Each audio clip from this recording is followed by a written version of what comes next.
This is Eric at Sanitech. We're making a post-sewer inspection of the sanitary sewer line of 9520 Palomino, Southwest Palomino, Beaverton. We've got a 4-inch clean out here next to the garage. Push this camera down the flow line. I'll turn my counter on to 0 and we'll continue the inspection. 4-inch ABS pipe here.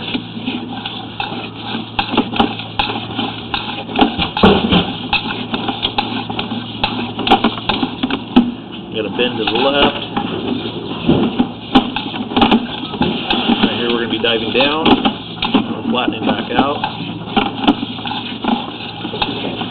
And this is a section that was repaired right here. This is where the major root intrusion was.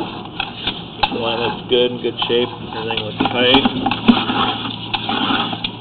We've got concrete pipe here. And we're at the city main at 41 feet. So there's our connection point right there.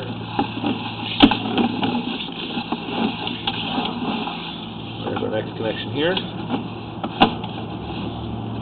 Okay, everything looks good. If you have any questions, give Eric Sanitech a call, 503-803-1207. Thank you.